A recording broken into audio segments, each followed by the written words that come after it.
অনাহারে মরিল। কত সহস্র পিতা মাতা ভাই বন্ধু আছিল, বড় জনমত তেওঁলোকৰ লগত মোৰ কোনো সম্বন্ধ নাই।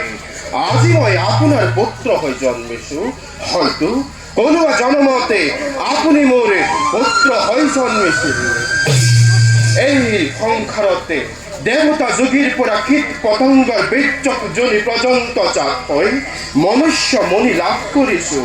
সেয়ে বৈৰাগ্য ধৰ্ম গ্ৰহণ কৰিয়েই মুক্তিৰ পথে বিচাৰি যাবলৈ ওলাইছো। আপুনি মোক বাধা দিয়ে কিয়? বাছা, পিতা, তুমি সংসাৰৰ ফাঁক সাৰিবৰ বাবে যি বৈৰাগ্য ধৰ্ম গ্ৰহণ কৰি মুক্তিৰ সন্ধান বিচাৰি বনলৈ যাবলৈ বিচাৰিছা, সেই মুক্তিৰ সন্ধান বিচাৰিলে তুমি দুৰ্ঘোৰ অৰণ্যত বাস কৰিব লাগিব।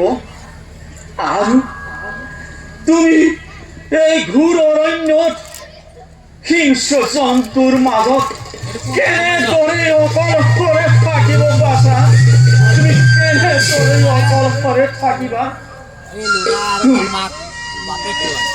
আৰু কৰিব খোজা তোমাক 12 বছৰে গৰ্ভত ধৰি ৰখা মাতৃ আৰু বিষ্ণুক তোমাক পুত্ৰৰূপে পাবৰ বাবে দুষ্ট কৰা এই পিতৃ বহুত কষ্ট পাইছে বাছা, বহুত কষ্ট পাইছে।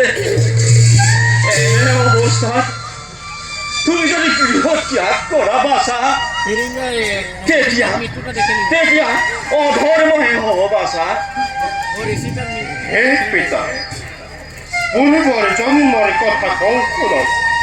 মহানন্দৰ নামে দেশতে বিষ্ণুৰ নামে এখন ঠাই আছিল। সেই নগৰৰে চন্দ্ৰশেখৰ নামে অৰণ্যতে বহু মাৰি আনি পুত্ৰ পত্নীক পোহপাল দিছিলো হাততে ধনুভৰ ধৰি।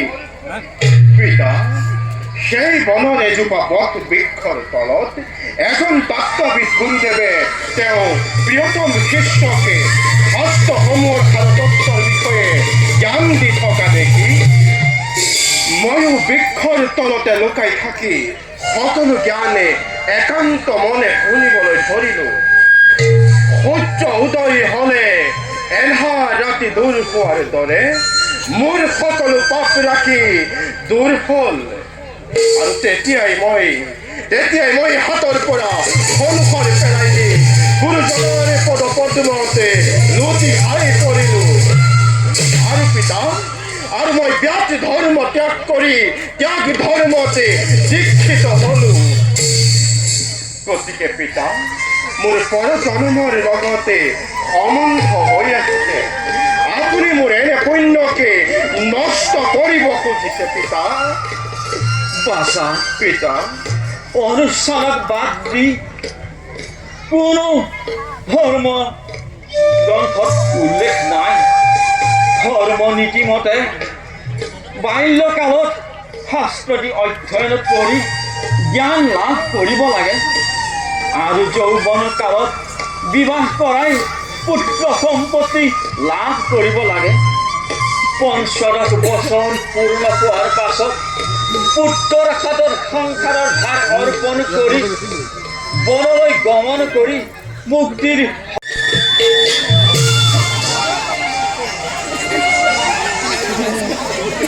কলিত দাবনে জগতকে পাপৰ পৰা দেই কৰি আনিব ধৰিছে। পাপৰ সাগৰ স্বৰূপ কৰি লহ লহ জিভা মেলি সকলো চাৰ নম্বর ইস্তেমার ওলাই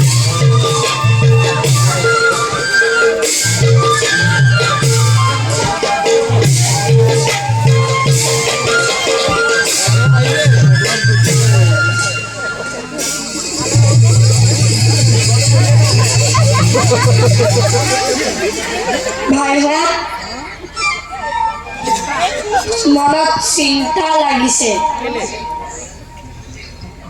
যদু বংশত কিবা ঘটনা ঘটিব, পিছতে চিন্তা নকৰিবা। ৰামকৃষ্ণ সহায় আমাৰ। সঁচা কথা পঢ়াই থাকিলে আমাকতো একো কৰিব নোৱাৰে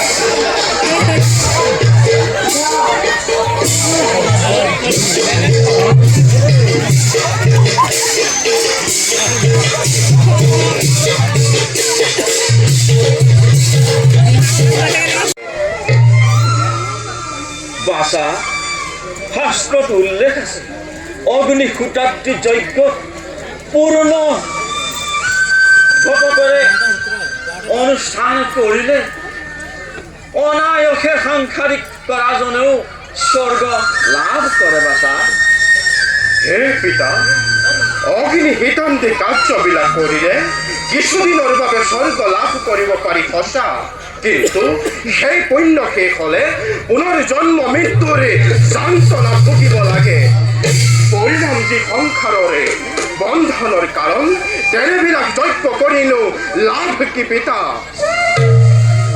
বাছা পুত্ৰৰ যোগেদি বংশ বৃদ্ধি হৈ যশ মান কীৰ্তি লাভ হয় অপুত্ৰক জনৰ বংশ বৃদ্ধি নহয় আৰু যশ মান কীৰ্তি লাভ নহয় আনকি তেওঁ স্বৰ্গতো স্থান নাপায় বাছা হে পিতা যদি পুত্ৰৰ দ্বাৰাই স্বৰ্গলৈ যাব পাৰি তেন্তে ধৰ্ম আচৰণৰে কোনো নাই আৱশ্যক সৰ্প কাছ কুকুৰ পৰা আদিৰ বহুতো পুত্ৰ হয় যদি পুত্ৰৰ দ্বাৰাই স্বৰ্গ সুখ লাভ কৰিব পাৰি তেন্তে যাক যজ্ঞ তপস্যা বধ কৰাৰে প্ৰয়োজন কি কেৱল যাৰ হস্ত কৰ্মত লিপ্ত হৈ জীৱনে নিষ্ফল কৰা হওক বাছা তোমাক পুত্ৰ ৰূপে পাই বহুত সুখী হৈছিলো আৰু বহুত আশা কৰিছিলো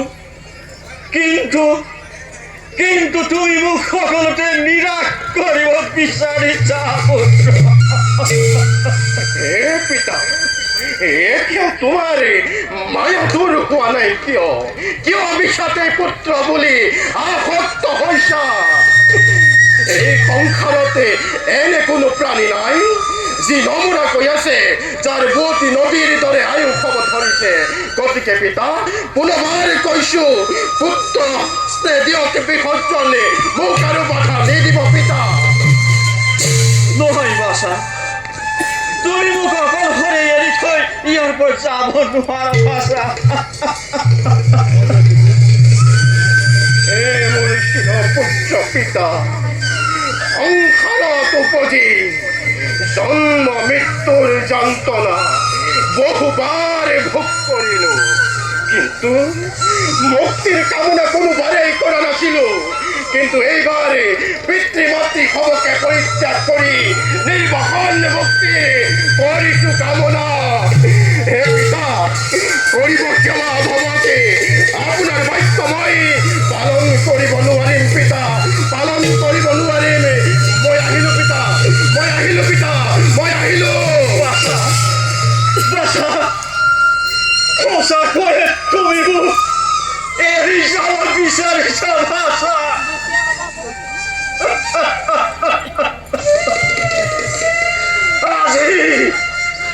আজি মোৰ সকলো আশা ভৰসা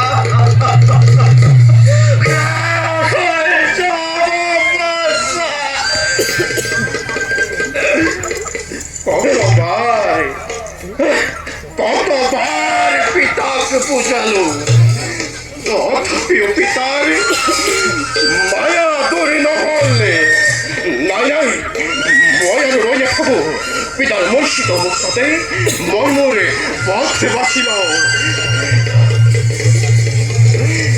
হে চিৰপুত্ৰ পিতা এই অধমৰে ক্ষত দোষ কৰিব মাৰ্জনা